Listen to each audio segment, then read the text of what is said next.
Buenas noches a todos y bienvenidos a una transmisión más de EMAS Arquitectos, donde tratamos de compartir con ustedes pláticas y material sobre arquitectura, construcción y desarrollo inmobiliario, entre otros temas.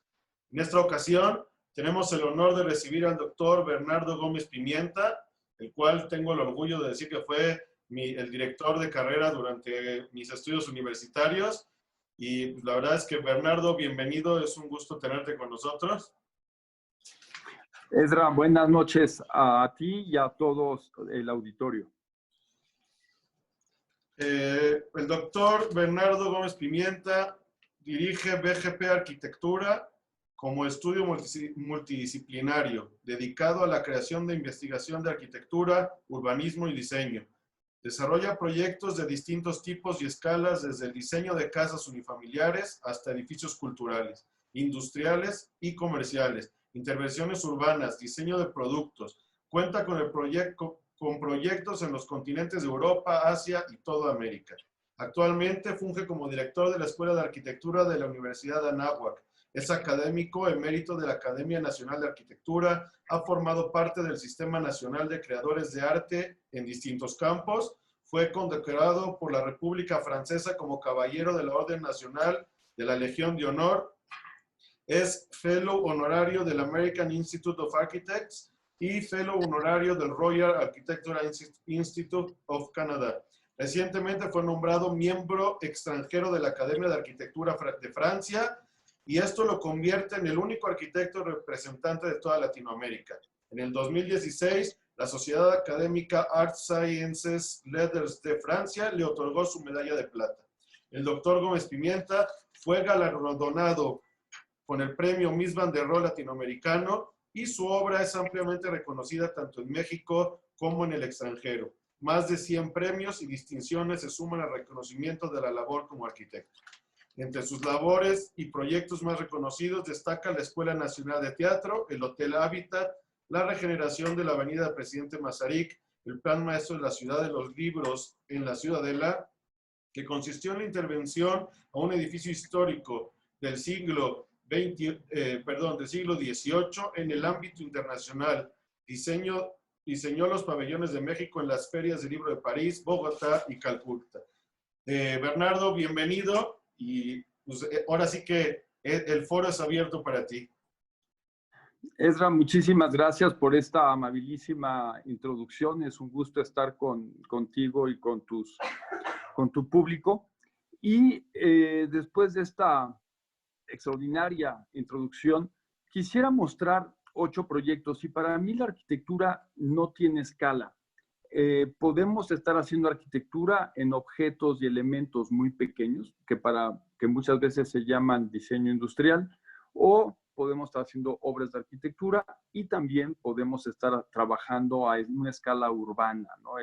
El arquitecto tiene la posibilidad o la suerte justamente de poder trabajar a todas estas escalas. En este momento lo que les voy a presentar son 8 proyectos. Algunos son concursos que no se construyeron, otros son proyectos que han quedado en el tintero, que es posible que en algún momento vuelvan a revivir.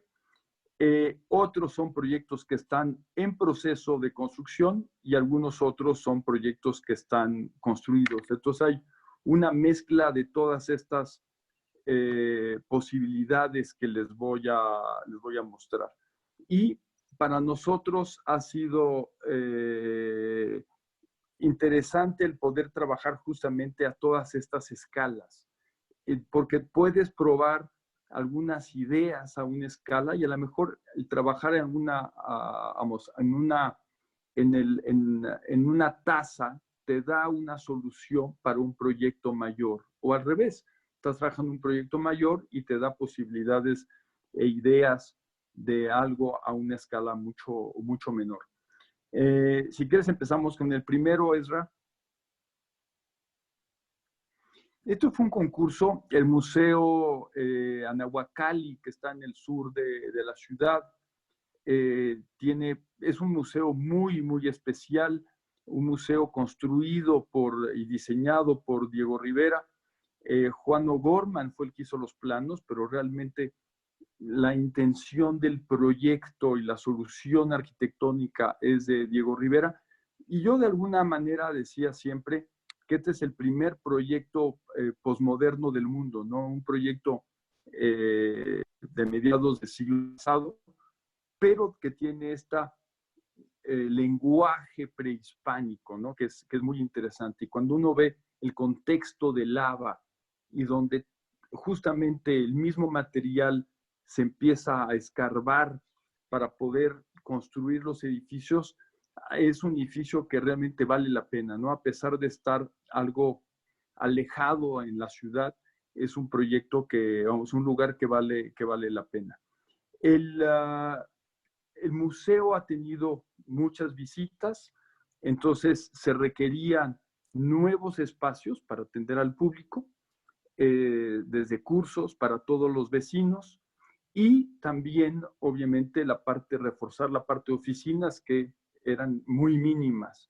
El terreno, como ven, es un terreno extremadamente grande, entonces este pedregal con una vegetación autóctona muy atractiva y esta, que es al siguiente, y estos edificios diseñados por Diego, que son muy impresionantes y que tienen su colección de arte prehispánico, ¿no? Una cantidad de vasijas y de elementos que son muy grandes, ¿no?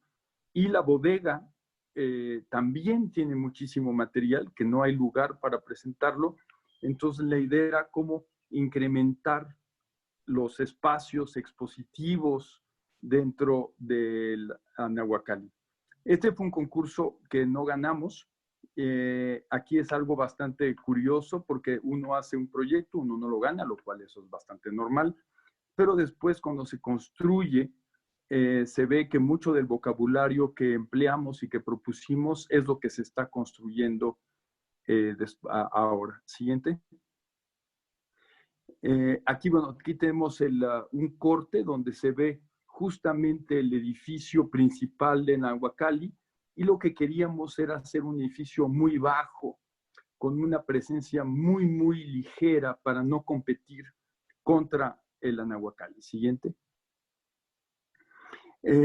Retomamos algunos de los elementos arquitectónicos que son bloques de basalto que estaban recortados del terreno para hacer esta celosía de elementos verticales muy pegados que nos daba toda esta imagen donde el piso, la celosía y los muros, todos del mismo material, de este basalto negro que al final acaba siendo sumamente atractivo, ¿no? Entonces es un elemento muy horizontal, pero conformado de esta celosía de elementos verticales de basalto. Siguiente. Y después retomamos también algunos de los espacios dentro de la Nahuacalli, esta especie como de casa de paja, pero la hacíamos en concreto y nos daba los espacios también para las clases de baile o de diferentes actividades dentro del museo. Siguiente. Y el paso de la luz también se hace muy interesante, ¿no? De cómo pasa la luz en esta celosía de piedra y cómo tenemos esta serie de líneas en el piso que acaba haciendo como muy, unas sombras muy fuertes, ¿no? Siguiente. Y muchos espacios tomando también toda la vegetación que se puede ver en la cercanía, ¿no? Siguiente. Y también hay una especie de un espacio en la plaza que es como un juego de pelota, donde proponíamos también una cubierta para permitir eventos durante todo el año, ya que la época de lluvias dura aproximadamente 6 meses. Entonces, para poder justamente utilizar este espacio maravilloso en la plaza. Siguiente. Esta es una casa muy pequeña, una casa de fin de semana en Valle de Bravo. Siguiente. Entonces había unos restos de muros de piedra muy gruesos que aprovechamos y sobre de esos se pudo hacer esta nueva plataforma que tiene un monoespacio, una sala comedor con la cocina, que es un espacio que al final es sumamente transparente, como lo veremos en un momento, que que está rodeado de cristal, pero una serie de puertas o de elementos corredizos o giratorios que hacen que este espacio, este monoespacio público de la casa, se convierta en una terraza cubierta. Una terraza que cambia esencialmente durante las diferentes horas del día, tiene parte del cristal, está esmerilado, entonces agarra el color de las nubes, del cielo. La casa es muy amplia en el día porque se recorren las ventanas y en la noche el espacio se empieza a acercar, a achicar y se hace mucho más personal, mucho más privado. Siguiente. El corte aquí es algo interesante. Aprovechamos los muros que se ven en la parte de abajo, que son muros muy macizos. Y el reglamento de construcción en Valle de Bravo exigía que las casas fueran de 2 aguas o de una sola agua.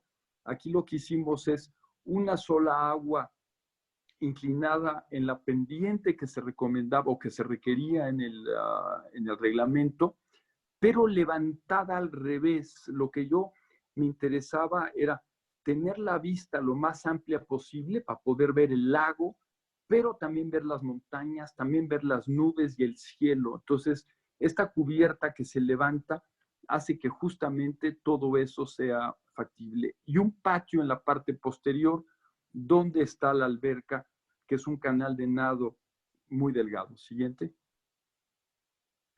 La casa es tan transparente que prácticamente no se ve dentro del contexto, o sea, se pierde por lo mismo de lo transparente. Siguiente.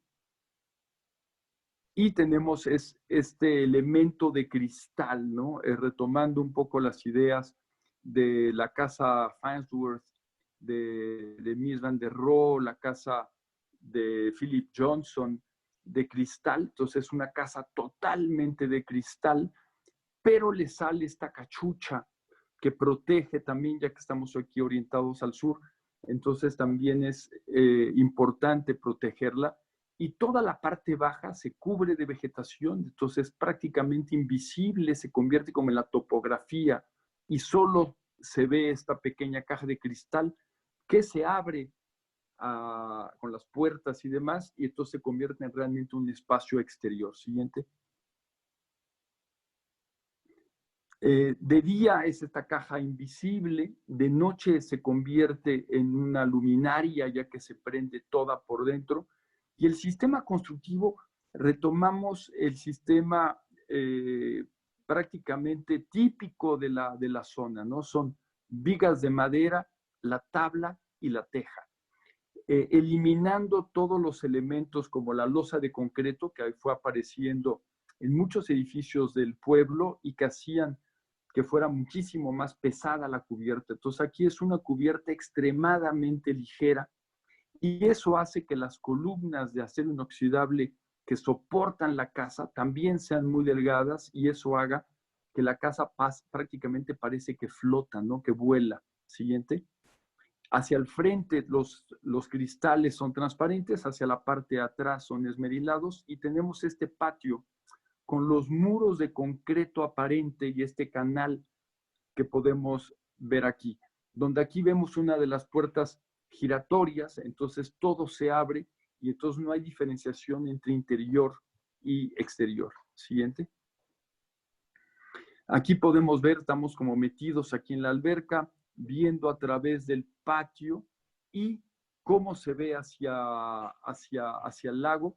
Aquí tuvimos la oportunidad de no solo diseñar la casa, sino también de diseñar todo el mobiliario, todas las sillas, los sillones, las mesas, la vajilla, las jaladeras, los floreros, los platos, las tazas, o sea, en fin, todo lo que los elementos de esta casa, todo se diseñó especialmente y los muebles son muy ligeros, unos muebles que a pesar de que estén ahí, uno tiene la vista a través de ellos para poder ver el lago. En las puertas, si ven, tienen la parte de abajo, hay una franja transparente para que incluso cuando están cerradas y uno está en la alberca, tenga la vista a través de la casa y hacia el lago. Aquí hay un sistema de control de clima sumamente sofisticado, que son las piedras que podemos ver que soportan cada una de las puertas. Entonces, dependiendo del clima, de los vientos, uno coloca la piedra, eso en un ángulo en la puerta, y con eso podemos controlar la temperatura de la casa de una manera totalmente natural.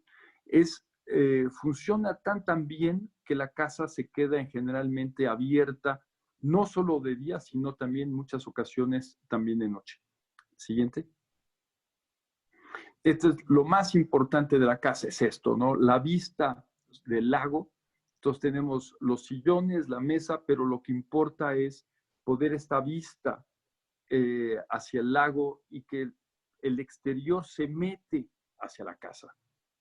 Siguiente. Aquí otra de las vistas, aquí es al revés, viendo la sala comedor hacia el patio y la alberca al lado derecho, con un mueble también que se diseñó especialmente inoxidable, que guarda toda la parte de cava, toda la parte de música, con una puerta que se cierra, entonces un elemento muy abstracto que vuela en el espacio. Siguiente. La recámara, entonces aquí también una mesa que vuela, la fachada es sur y aquí oriente, entonces el sol llega desde temprano, entonces a las 6:30 de la mañana uno empieza a levantarse para poder salir y empezar las actividades en el lago, hacer deporte, ir a correr, ir a nadar. Y el sistema constructivo es estas columnas de acero inoxidable, una viga IPR, las vigas de madera, la tabla, y únicamente ya con eso se podía cerrar la casa completa, que es un sistema sumamente sencillo de realizar. Siguiente. Todo es transparente y todo tiene vista, entonces incluso el baño, uno se está bañando y está viendo hacia el lago, uno se está lavando los dientes y también ve hacia el lago, ¿no? Entonces se tuvo que diseñar cómo meter las llaves en la manguetería, cómo hacer que funcione el enchufe que también está metido en la manguetería. Siguiente. Y como mencionaba, todo el mobiliario se hizo especialmente. Entonces, esta es una silla que tenemos lo mejor de los dos mundos, ¿no? Tenemos por un lado la parte industrializada, entonces aquí es un bastidor de solera de acero inoxidable, pero tejido con una parte artesanal de mimbre. Entonces, estas son las sillas del comedor. Siguiente.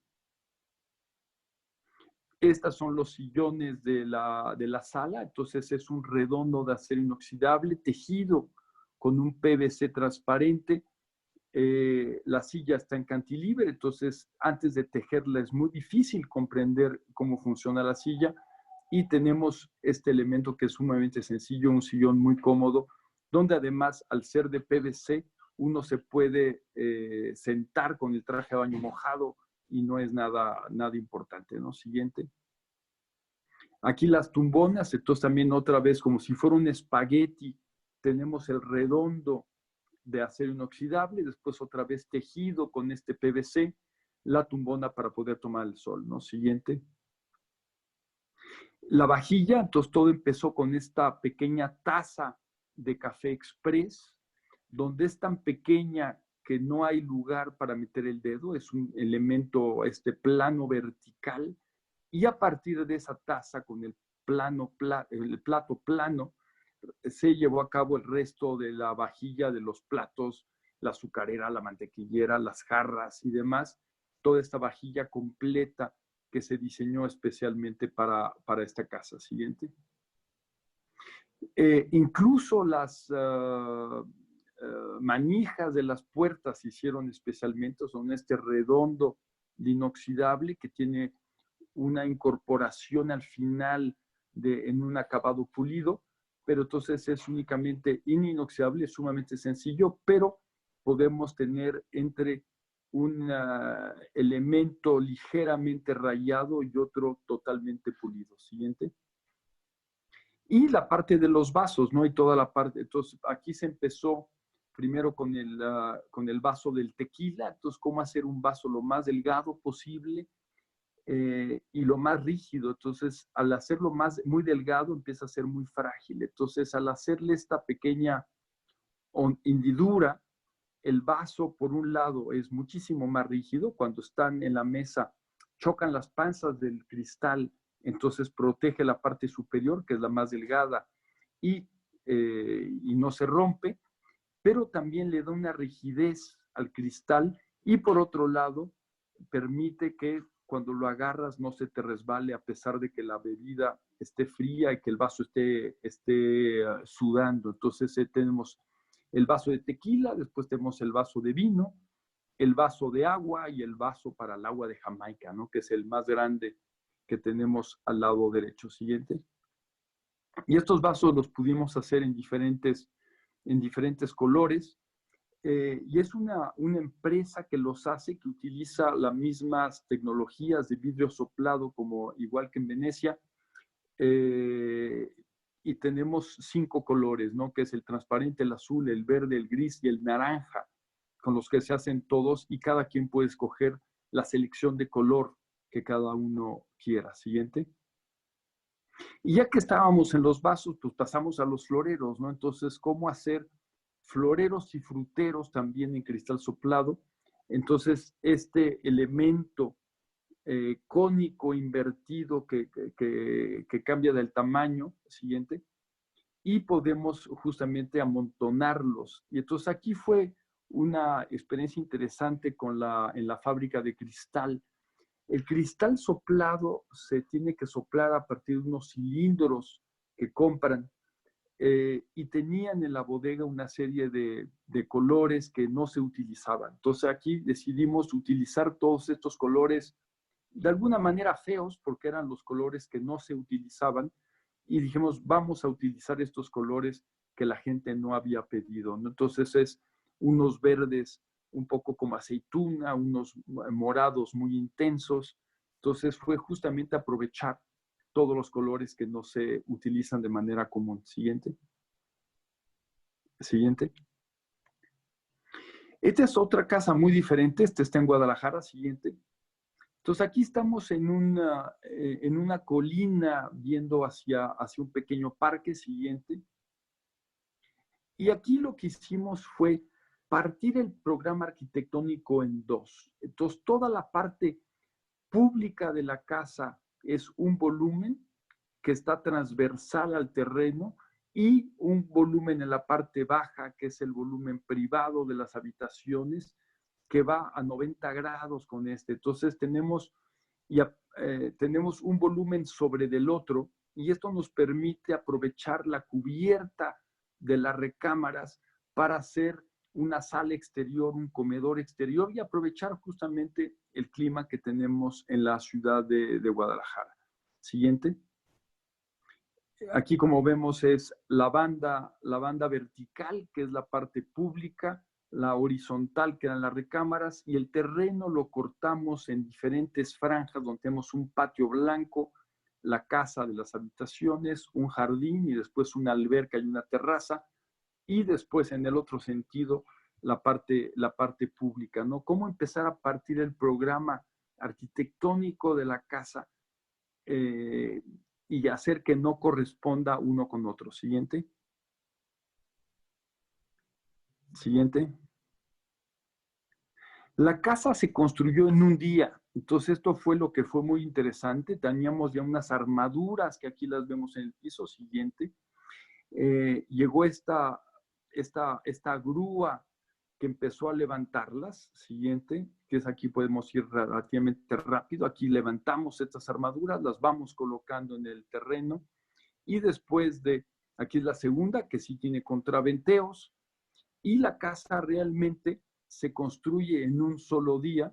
Aquí estamos prácticamente terminando, y aquí faltan algunos detalles, ¿no? Algunos muros o algunas ventanas, pero realmente la casa, toda la estructura de la casa se colocó en un solo día, ¿no? Aquí ya está la casa terminada, en la colina, siguiente. Desde afuera, desde la calle, esencialmente es muy ciega.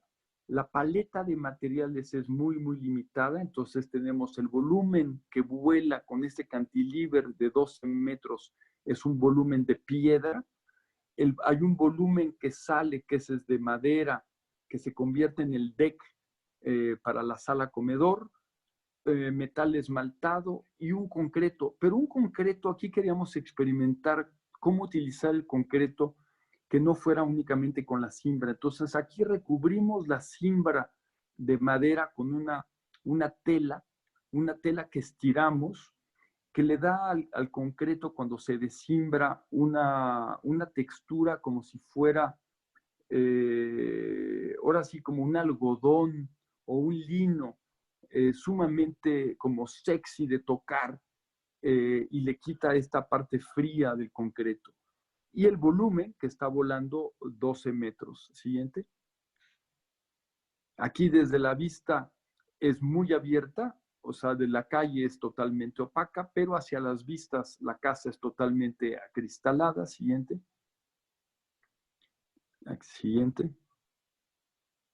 Y aquí podemos ver este cantilever, ¿no? Este volumen que sale, que parece que vuela, que es difícil de entender cómo trabaja, y al final tiene esta armadura que veíamos, que es la que está trabajando, pero a la Birendel le quitamos las diagonales, entonces parece como si fueran únicamente una serie de columnas muy delgadas, pero tenemos este volumen que vuela sobre el perpendicular. Siguiente. Y aquí se ve mucho más como el volado, como sale. Siguiente. Siguiente. En el vestíbulo, que es justamente la intersección entre los dos volúmenes, lo inundamos, es un espejo de agua que está tanto por la parte exterior, pero también el espejo de agua se mete. Los materiales, como mencionaba, la paleta es muy, muy limitada, pero entonces el material de los pisos es el mismo de los muros, los mismos de los escalones, y entonces aquí pasan efectos interesantes que no había yo pensado, ¿no? En el espejo de agua exterior llega a haber una pequeña brisa, se hacen unas pequeñas ondulaciones en la superficie del agua, esas ondulaciones pasan por debajo de la ventana y estas mismas ondulaciones hacen una vibración de la luz en el vestíbulo. Entonces el vestíbulo empieza a vibrar justamente con la luz causada por las pequeñas ondulaciones del agua. Y en ese vestíbulo, en la parte superior, tenemos el comedor, pero el piso del comedor es de cristal, entonces podemos tener toda esta vibración, y el techo del comedor, que es este mismo espacio vacío de la entrada, tiene también un domo en la parte superior. Entonces es un lugar de luz, tanto por la parte superior como por abajo, con esta vibración de las ondulaciones del agua. Siguiente. Aquí vemos un poco lo mismo, es el vestíbulo desde el otro lado. Aquí vemos el piso del comedor, que es este cristal. Siguiente. Y cómo los materiales es el mismo material, tanto en el piso como en los muros, ¿no? La paleta sumamente reducida. Siguiente. Esta es la parte desde el comedor viendo hacia la sala. Entonces aquí toda la sala es acristalada, pero si ven en el muro del fondo hay una parte esmerilada que justamente lo que estamos haciendo es tratar de seleccionar las vistas para no ver a los vecinos y únicamente ver el parque que tenemos enfrente, que lo vemos desde el lado izquierdo y que se mete en esa franja en la ventana del fondo. Siguiente. Este es un proyecto muy diferente. Esto es un centro comunitario en Ruiz. Esto es en Tepic, en una zona de muy difícil acceso, una zona compleja, con muchísimos problemas sociales. Siguiente. Y entonces esto está ahorita, este proyecto está en construcción.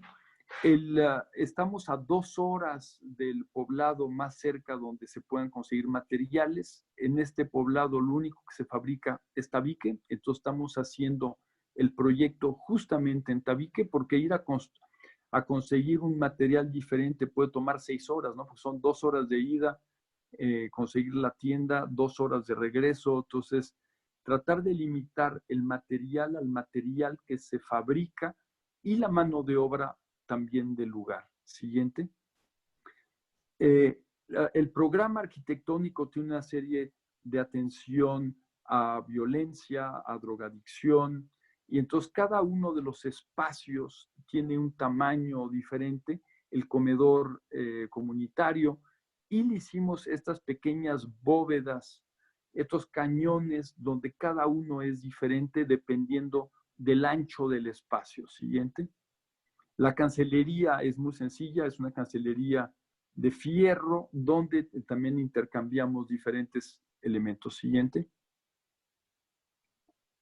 Aquí es un poco la vista desde el patio central. Entonces aquí vemos estas mismas arcadas. Tenemos todo el edificio, es todo, los muros y las cubiertas son todas en tabique, donde podemos dar la atención con muy pocos materiales, ¿no? Siguiente. Aquí se entiende un poco, ¿no? Cada espacio tiene su ancho, su dimensión, y eso mismo nos da la forma de la cubierta. Siguiente. Esta es la parte del comedor. Tenemos un espacio un poco mayor, una especie de patio. Siguiente. Desde el interior es todo en color tabique, dejamos el material aparente, y en el exterior sí le dimos un encalado blanco, justamente que es el aspecto, digamos, que vemos urbano. Siguiente. Entonces, por fuera tenemos este volumen con las bóvedas totalmente encaladas. Tenemos una ventilación cruzada en la parte superior y formamos una plaza, porque la calle en la manera urbana es una calle que llega, que es bastante más ancha. Entonces, justamente respondemos a esta condición urbana del lugar, donde justamente había este árbol enorme, existe, lo estamos manteniendo y estamos dejando también que la gente pueda aprovechar para sentarse, platicar y hacer comunidad en la parte de la plaza. Siguiente. Muy cerca de ahí, en Rancho Viejo, estamos haciendo también una serie de intervenciones para las partes deportivas. Ahí tuvimos unas inundaciones que se llevaron, siguiente, que se llevaron a pues, todo el equipamiento deportivo. Entonces lo estamos volviendo a hacer. Siguiente.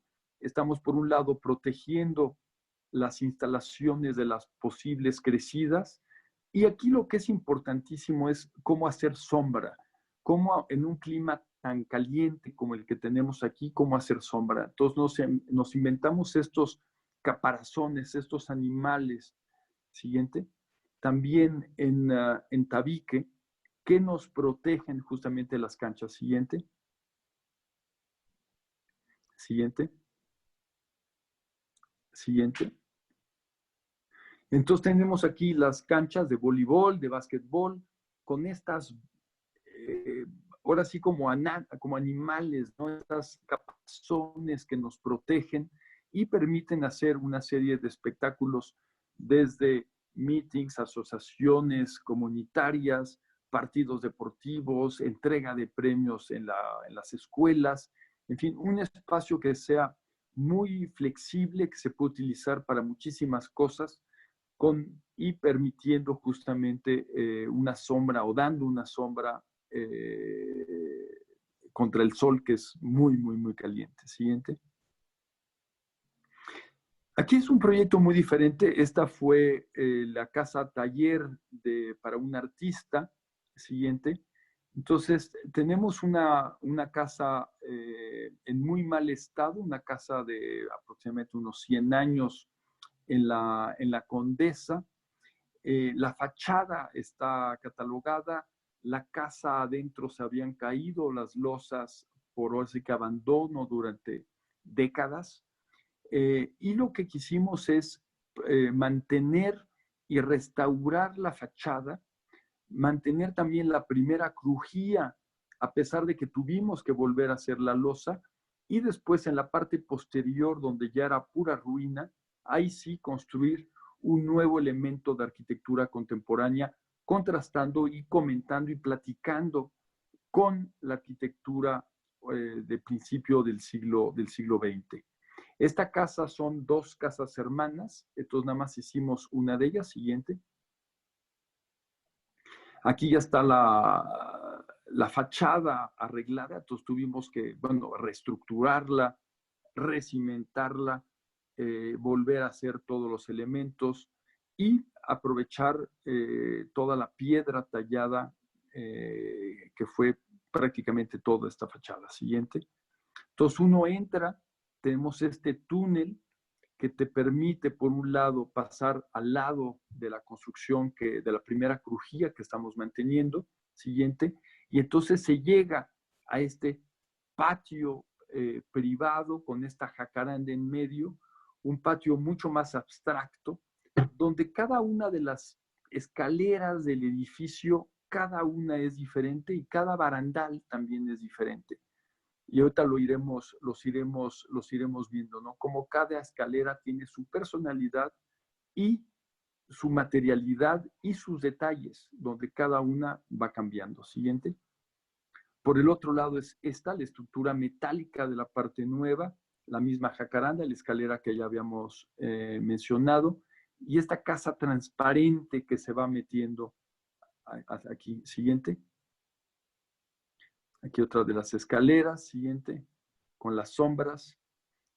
Uno de los estudios, entonces aquí la escalera es totalmente blanca, el espacio es totalmente muy, muy neutro, permite a un artista el poder trabajar, porque esta es una casa, bueno, casa estudio de un amigo artista. Siguiente.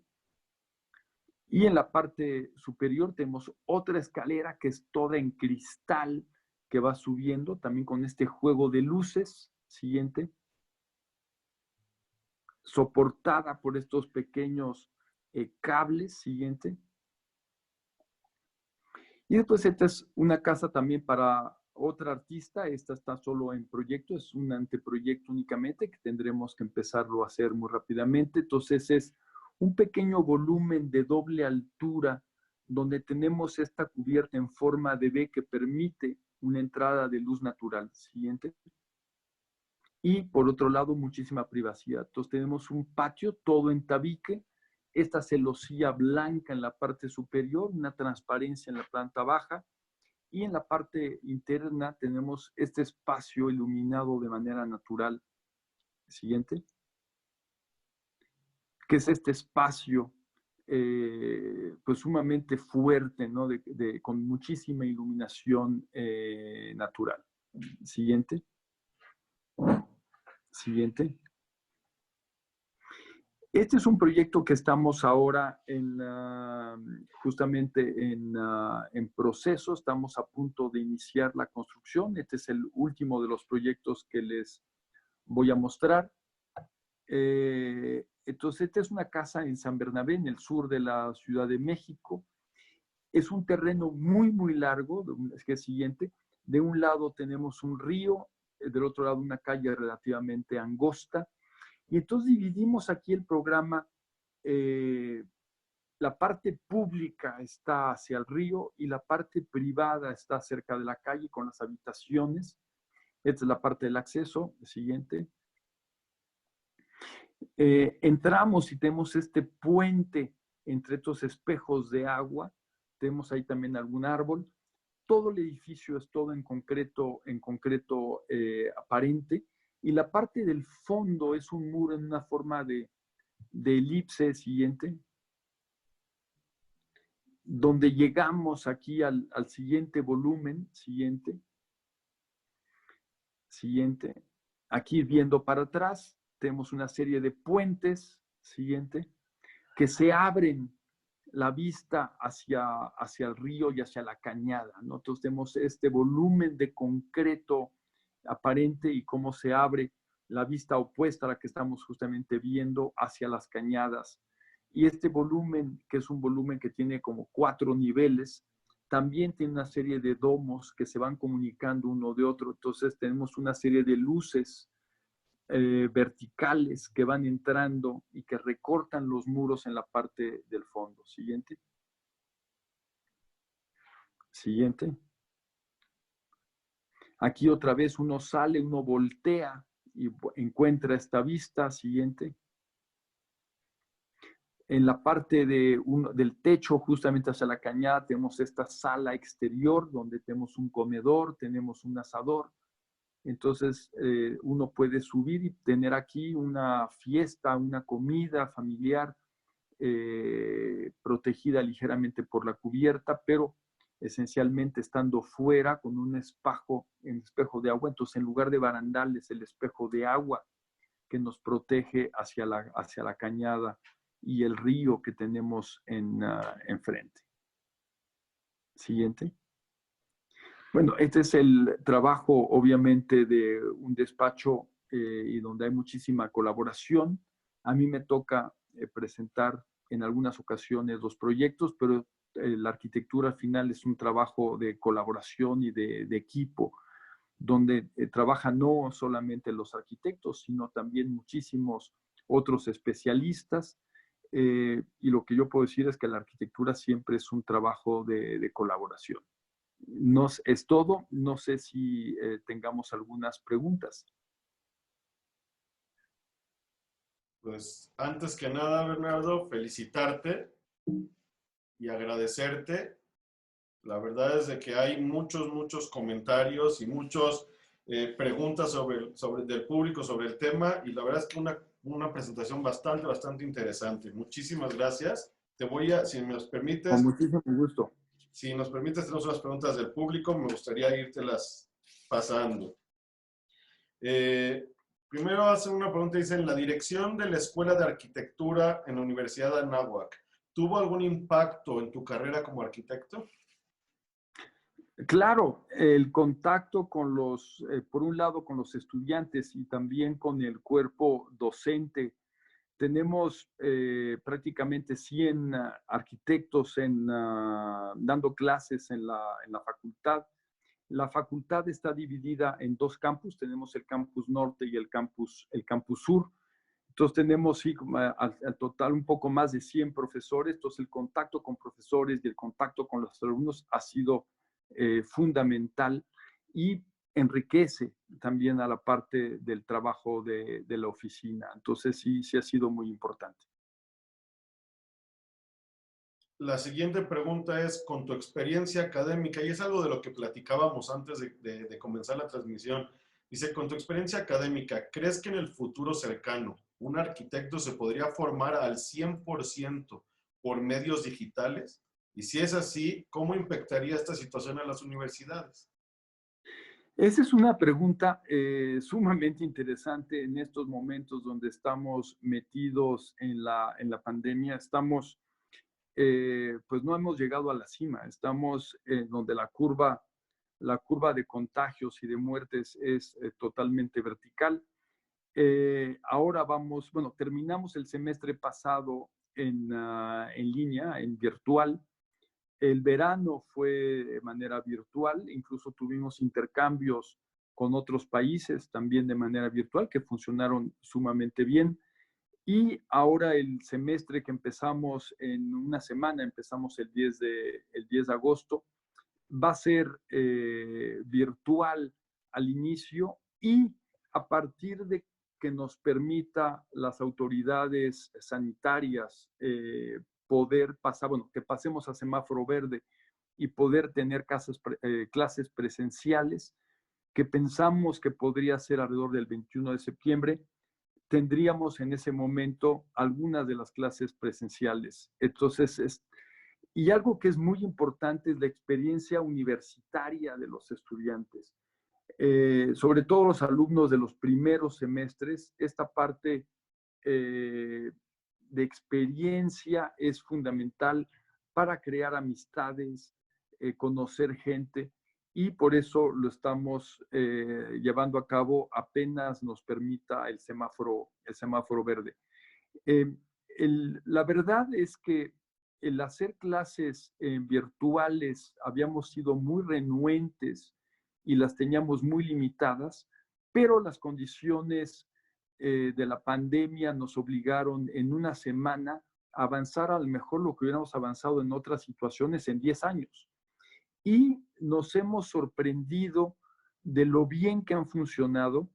Hay, por un lado, algunos, tanto profesores como alumnos, que se quejan que hay más trabajo, que es algo que tenemos que estar midiendo, pero ha funcionado bastante bien. Hay algunas materias que son más sencillas que otras, las materias teóricas son más sencillas que la parte de los talleres, pero es algo que ha sido ahora sí que la realidad nos ha alcanzado y es algo que tuvimos que meternos a la tecnología.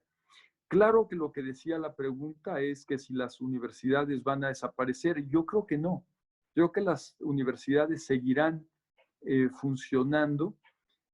Ahora tendremos durante por lo menos en septiembre, bueno, en enero del 21 tendremos aparentemente, si todo sigue bien, nuevas, todas las materias en presencial, seguramente con condiciones de limpieza, sanidad, de distancia y demás, pero me parece que la experiencia universitaria es muy, muy importante y no podemos reemplazarla únicamente por lo virtual.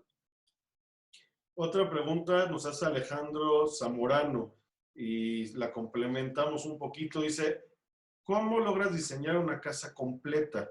Dice, ¿qué implicaciones tiene en el trabajo de un arquitecto el diseñar un proyecto realmente completo? Es decir, desde el diseño de la arquitectura, la decoración, inclusive el mobiliario y objetos.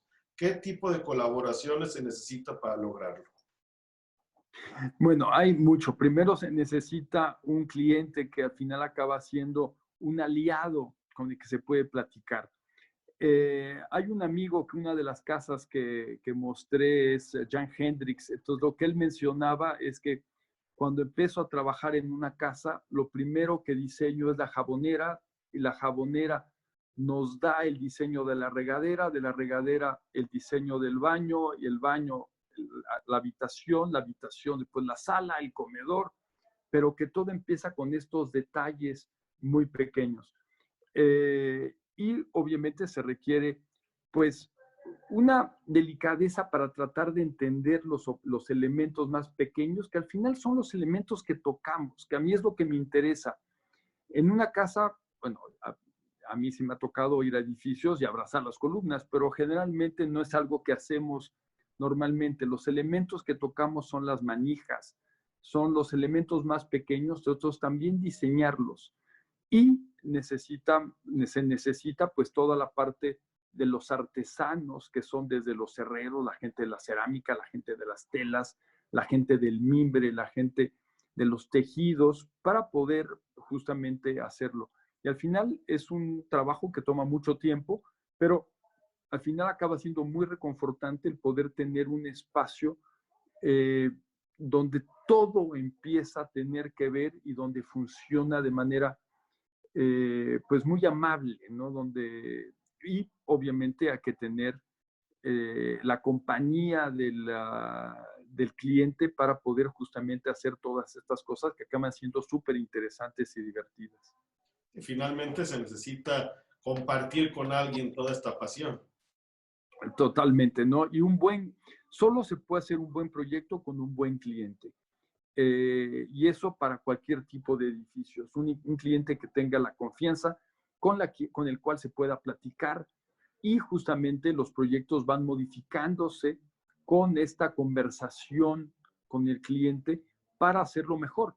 Porque hay algunos clientes de vez en cuando que empiezan a ser muy difíciles y esta relación no existe. Y en ese momento empieza a ser muy, muy complicado. ¿Cuál es tu mayor pasión? ¿El diseño arquitectónico o de objetos? Yo no le veo ninguna diferencia a los dos. Para mí es exactamente la misma cosa. El poder diseñar una silla de cómo el espagueti de la pata se convierte en el brazo, en el respaldo, de cómo se teje o cómo se soporta, es exactamente igual que diseñar un edificio donde tenemos una estructura, un esqueleto, es exactamente lo mismo. Y en muchas ocasiones, aunque es difícil de entender, diseñar una silla toma muchísimo más tiempo que un edificio. Hay algunos objetos que sí son más sencillos. Una mesa es muchísimo más sencilla, porque al final es tener una cubierta estable, horizontal, a 72 centímetros de altura, y una silla es la forma del cuerpo humano. Entonces, la parte de ergonomía es mucho más delicada.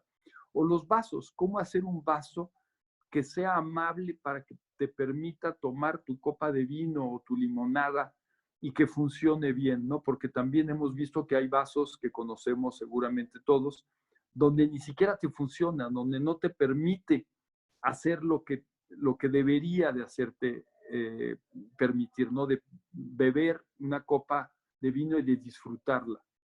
Entonces a mí al final lo que me gusta es el poder pasar y cambiar de escala, de proyectos urbanos a proyectos de arquitectura, a proyectos de objetos, que muchas veces llamamos de diseño industrial, pero hace unos años no existía esa carrera. Los que diseñaban los objetos, la tela y la ropa eran arquitectos. Después, por esta cosa de empezar a especializarnos, se empezaron a inventar otras carreras, y por eso existen el diseño industrial y el diseño textil y el diseño de objetos, ¿no? Pero al final, y para mí es la misma disciplina, no hay diferencia entre arquitectura y diseño. Y lo disfruto las dos. Y trato en general de hacerlo justamente siempre, de estar trabajando a estas diferentes escalas. Claro, en balancear ambas disciplinas como parte del diseño, al final de cuentas. Exacto, y muchas veces la idea, estás haciendo a lo mejor la taza y la solución de la jaladera de la taza te da una idea para el edificio que estás haciendo y dices, la solución tiene que ver justamente con algo que puedo sacar y cambiar de escala y es otra solución diferente, pero estamos hablando de una búsqueda que muchas veces no es tan directa, no te da soluciones de maneras raras, cambiando la escala. Nos pregunta Ale Morales sobre el asoleamiento natural. Al final de cuentas, en los proyectos que nos enseñaste hay una gran iluminación y mucho uso de cristal en las paletas de materiales. Nos dice cómo logran solucionar, evitar el exceso de calor, sin embargo, mantener una correcta iluminación. Pues mira, cada caso es diferente. La casa esta de cristal, la caja de cristal que enseñé en Valle de Bravo, tiene este sistema de control de temperaturas con las piedras, o sea, un sistema totalmente pasivo que funciona muy bien y no requiere ningún equipo. Es entonces tener buenas orientaciones, proteger las orientaciones más complejas. En este caso, el sur puede ser complejo, el poniente también puede ser difícil. Entonces, controlar esas orientaciones y sentido común. Al final, el sentido común es algo que muchos hemos perdido, ¿no?